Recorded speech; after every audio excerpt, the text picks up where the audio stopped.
Assalamualaikum warahmatullahi wabarakatuh. Yang terhormat Bapak Wijanarko Agus Wibowo, SEMS. Video ini saya buat untuk memenuhi tugas tengah semester dari mata kuliah Manajemen Ekspor dan Impor. Langsung saja di sini saya akan membahas mengenai yang pertama alur ekspor, yang kedua yaitu dokumen-dokumen mengenai ekspor impor, dan yang ketiga yaitu bagan Incoterm 2020. Baik, di sini yang pertama ada prosedur kegiatan ekspor. Di sini ada bagan kegiatan ekspor.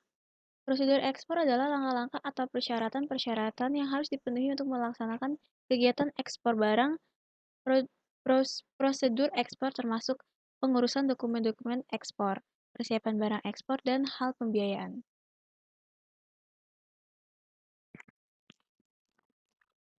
Di sini yang pertama ada korespondensi. Eksportir mengadakan korespondensi dengan importir luar negeri untuk menawarkan dan menegosiasikan komoditas yang akan dijualnya. Dalam surat penawaran kepada importir harus dicantumkan jenis barang, mutunya, harganya, syarat-syarat pengirimannya, dan sebagainya. Lalu yang kedua yaitu ada pembuatan kontrak dagang. Apabila importir ini menyetujui penawaran yang diajukan oleh eksportir, maka importir dan eksportir membuat dan mendatangani kontrak dagang. Dalam kontrak dagang dicantumkan hal-hal berbagai persyaratan dan ketentuan yang disepakati oleh bersama. Lalu yang ketiga yaitu ada penerbitan Letter of Credit atau LC. Setelah kontrak dagang ditandatangani, maka importir membuka LC melalui bank koresponden di negaranya dan meneruskan LC tersebut ke bank devisa negara eksportir. Kemudian bank devisa yang ditunjuk memberitahukan diterimanya LC atas nama eksportir kepada eksportir. Lalu yang keempat yaitu ada eksportir menyiapkan barang. Dengan diterimanya LC tersebut, eksportir mempersiapkan barang-barang yang dipesan importir. Keadaan barang-barang yang dipersiapkan harus sesuai dengan persyaratan yang tercantum dalam kontrak dagang dan LC. Lalu yang kelima yaitu ada eksportir mendaftarkan pemberitahuan ekspor barang atau PEB. Selanjutnya, eksportir mendaftarkan pemberitahuan ekspor barang atau PEB ke bank devisa dengan melampirkan surat sanggup bayar apabila barang ekspornya terkena pajak. Lalu yang keenam dan yang ketujuh ini memiliki pengertian yang sama. Pemesanan barang ke pelabuhan dan pengiriman barang ke pelabuhan. Jadi eksportir sendiri dapat mengirimkan barang ke pelabuhan. Pengiriman dan pengurusan barang ke pelabuhan dan ke kapal dapat juga dilakukan oleh perusahaan jasa pengiriman barang atau freight forwarding atau EMKL. Dokumen-dokumen ekspor disertakan dalam pengiriman barang ke pelabuhan dan ke kapal. Lalu yang kedelapan yaitu pemeriksaan bea cukai. Di pelabuhan, dokumen ekspor diperiksa oleh pihak bea cukai. Apabila diperlukan barang-barang yang akan diekspor diperiksa juga oleh bea cukai. Apabila barang dan dokumen telah sesuai dengan ketentuan, maka bea cukai mendatangani pernyataan persetujuan muat yang ada pada PEB.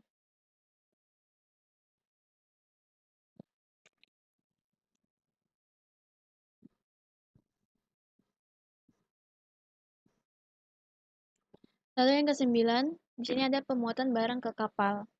Setelah pihak bea cukai menandatangani PEB, maka barang telah didapat dimuat ke atas kapal.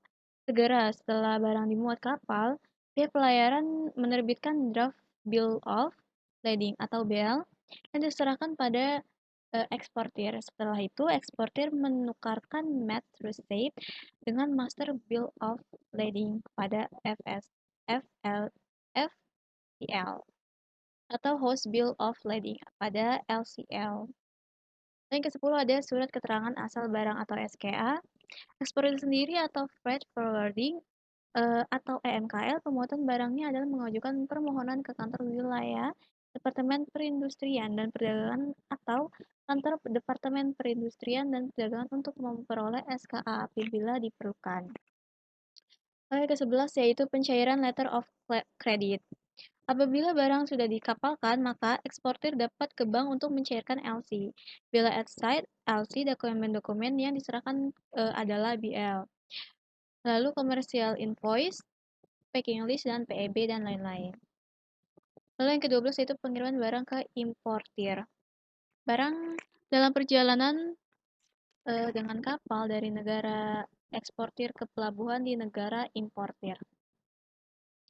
Lalu di sini yang kedua, saya akan menjelaskan mengenai dokumen-dokumen mengenai ekspor impor. Nah, di sini yang pertama ada commercial invoice. Commercial invoice adalah dokumen yang diperlukan untuk proses ekspor dan impor, serta berfungsi sebagai permintaan pembayaran untuk barang yang dijual secara internasional. Dokumen ini kadang-kadang digunakan untuk tujuan pertukaran valuta asing dan diperlukan oleh bea cukai untuk menentukan pajak, tarif, atau biaya yang berlaku untuk paket dan mencegah penundaan.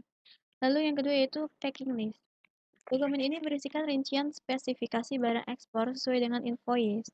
Nah, fungsi dokumen ini dibuat oleh eksportir. Ini adalah untuk memudahkan Anda mengetahui isi barang dan kontainer bila terdapat pemeriksaan. Dokumen ini bisa dikatakan pula sebagai surat jalan yang dipakai ketika melakukan pengiriman barang di dalam Indonesia. Selanjutnya ada letter of credit atau LC. Adalah sebuah instrumen yang dikeluarkan oleh sebuah bank atas nama salah satu nasabahnya yang menguasakan seseorang atau sebuah perusahaan penerima instrumen tersebut menarik wesel atas bank yang bersangkutan atau atas salah satu bank korespondennya bagi kepentingan. Lalu selanjutnya ada bill of lading atau BL. Bill of lading adalah bukti pengiriman barang atau dapat juga diartikan sebagai tanda terima yang dibuat oleh shipping company untuk eksportir. Bill ini akan dikeluarkan setelah kapal berangkat dari Indonesia. Selain itu, BL dapat digunakan sebagai kepemilikan barang. Artinya, eksportir yang memegang BL adalah pemilik dari barang yang disebutkan dalam dokumen tersebut. Nah, itulah yang menjadi alasan dokumen ini adalah surat berharga yang perlu disimpan dengan baik oleh eksportir. Lalu selanjutnya ada airway bill. Airway, airway bill sendiri atau AWB adalah bukti cetak dokumen terkait dengan pengiriman barang melalui udara yang sudah memiliki peraturan resmi. AWB ini sudah diatur di dalam peraturan UU Indonesia, yaitu pada UU No. 1 tahun 2009, di mana ia didefinisikan sebagai dokumen baik dalam bentuk cetak, elektronik, ataupun bentuk lainnya yang berisi tentang perjanjian pengiriman. Lalu ada polis asuransi. Dokumen ini sangat dibutuhkan sebagai surat bukti penanggungan yang diterbitkan perusahaan asuransi untuk menjamin keselamatan atas barang yang dikirim, atas permintaan eksportir maupun importir. Dokumen ini berisi berbagai jenis risiko yang diasuransikan, pihak mana yang meminta asuransi, dan kepada siapa klaimnya akan dibayarkan. Adanya dokumen ini bisa meminimalisir kerugian dari kedua belah pihak.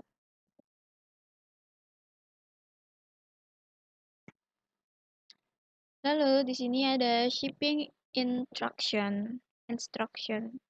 Shipping instruction adalah dokumen yang dibuat atau diberikan oleh eksportir kepada forwarder atau shipping company untuk melakukan booking pada kontainer dan ruang di transportasi yang digunakan kepada kapal atau pesawat. Dokumen ini biasanya dapat diberikan atau dikirimkan melalui surel atau email.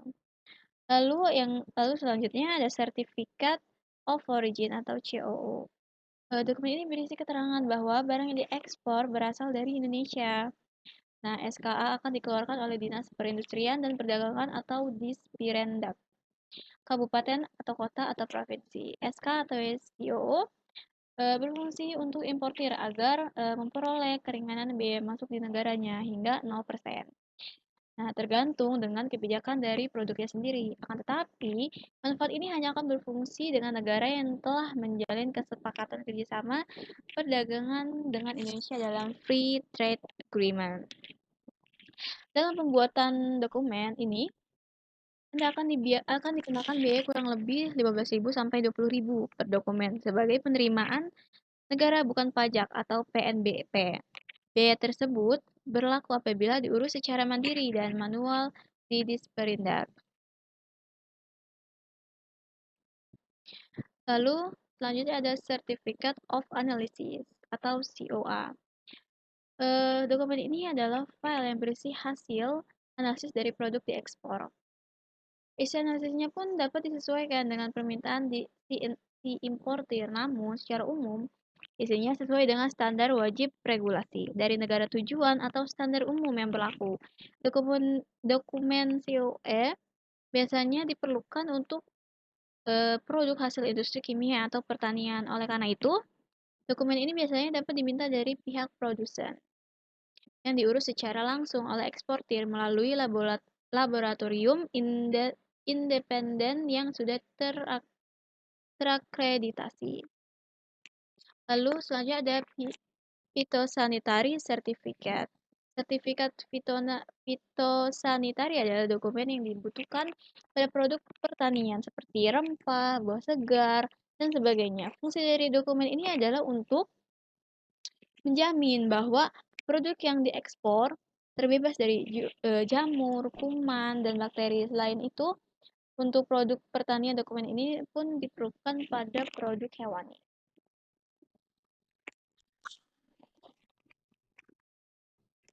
Selanjutnya ada Fumigation Certificate. Sertifikat ini dikeluarkan oleh perusahaan fumigasi sebagai penjelasan bahwa barang ekspor yang bersangkutan telah difumigasi sesuai standar yang berlaku. Proses fumigasi sendiri berguna untuk mengamankan barang yang akan diekspor ke negara tujuan dari hama atau rayap selama masa pengiriman. Lalu ada Veterinary Certificate. Fungsi dari sertifikat ini adalah sebagai jaminan keamanan pangan untuk produk ekspor pangan dan non-pangan asal hewan. Jadi dokumen ini dikeluarkan oleh Direktorat Jenderal Peternakan dan Kesehatan Hewan atau PKH, Kementerian Pertanian. Lalu keterangan timbangan atau weight note. Sesuai namanya, dokumen ini berisikan rincian berat dari setiap kemasan barang, sesuatu yang tertera dalam faktur. Keterangan timbangan ini pada prinsipnya harus sama dengan tertera pada LC. Dokumen ini cukup penting karena untuk mempersiapkan alat-alat pengangkutan pada barang pada saat pemeriksaan. Lalu selanjutnya ada measurement list atau daftar ukuran. Seperti namanya, dokumen ini berisi rincian dari ukuran dan takaran pada setiap kemasan barang seperti panjang, tebal, volume, hingga diameternya. Sama seperti keterangan timbangan, isi dari keterangan dokumen ini haruslah sama dengan yang ada pada LC. Dokumen ini pun berguna untuk menghitung biaya pengiriman. Selain dokumen di atas, ada beberapa dokumen tambahan atau pelengkap lainnya.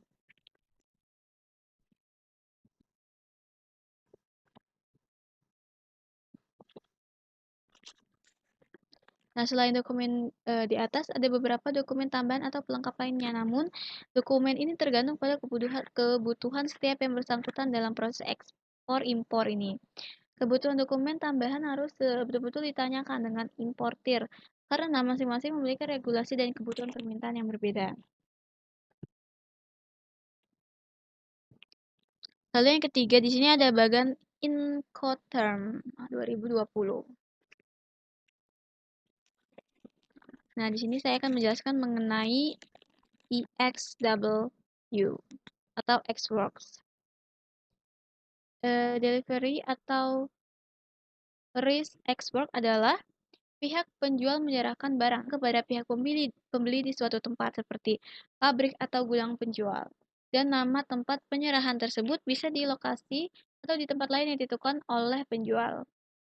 Lalu pembeli memuat barang di atas alat akit yang telah dikontrak oleh pembeli. Lalu pembeli menanggung biaya pengangkutan. Lalu pembeli melakukan ekspor dan impor clearance. Lalu yang terakhir itu sangat baik untuk digunakan dalam perdagangan lokal atau domestik. Nah, di sini ada VFCA atau Insert Name Place of Delivery Intercom 2020. Penyerahan barang dapat dilakukan dengan dua metode. Nah, metode yang pertama ini, apabila nama tempat adalah di lokasi pihak penjual, penyerahan barang telah terjadi ketika penjual telah memuat barang di atas alat angkut di tempat penyerahan atau place of delivery yang disepakati. Alat angkut diatur atau ditunjuk oleh pihak pembeli. Lalu yang kedua yaitu metode, yaitu apabila tempat penyerahan barang di tempat lain bukan di lokasi pihak penjual, penyerahan barang telah terjadi ketika barang diserah terimakan kepada pihak pengangkut atau carrier dalam kondisi posisi barang masih di atas alat angkut yang diatur atau ditunjuk oleh pembeli. Pihak pembeli bertanggung jawab dalam melakukan bongkar barang atau ready for unloading di tempat penyerahan atau place of delivery barang yang disepakati. Pembeli kontrak membayar biaya pengangkutan, penjual yang melakukan export clearance, pembeli yang melakukan import clearance.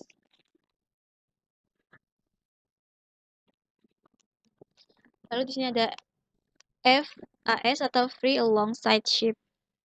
FAS Insert Name Port of Shipment Intercom 2020. A. Di sini pengangkutan melalui laut, sungai, dan danau, sea or inland waterway transport. Lalu yang B, delivery and risk. Ketika penjual menyerahkan dan menempatkan barang kepada pembeli di sisi kapal pengangkut, contoh di atas dermaga atau menggunakan tongkang yang dimana alat angkut kapal disediakan oleh pihak pembeli di pelabuhan muat port of shipment. Lalu C, pembeli membayar freight biaya pengangkutan. Lalu yang D, pembeli melakukan export clearance. Lalu yang E, pembeli melakukan import clearance.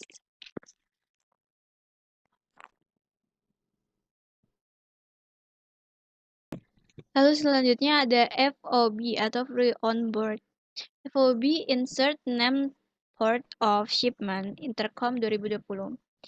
Pengangkutan melalui sungai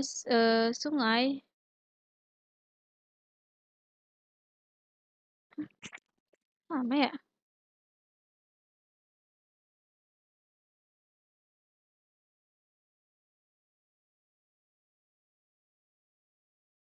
Beda.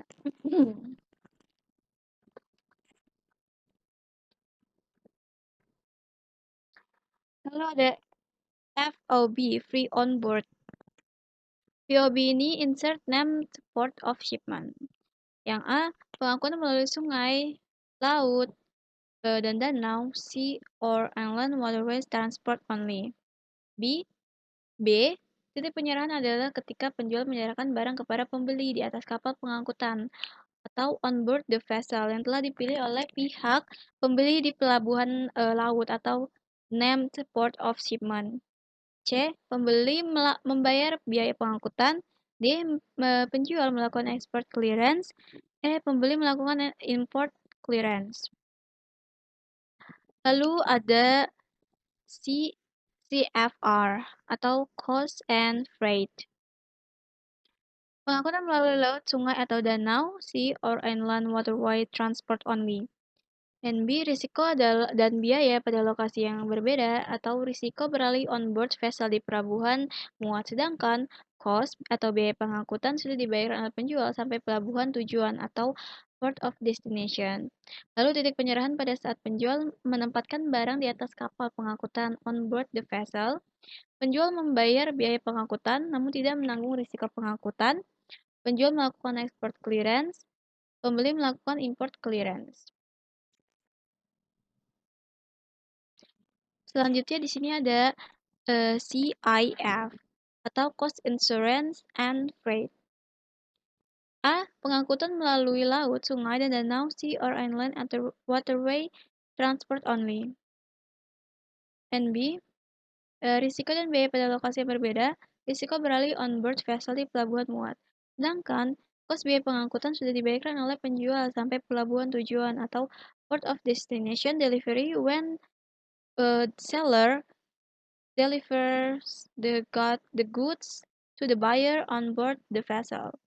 Penjual membayar biaya pengangkutan namun tidak menanggung risiko pengangkutan.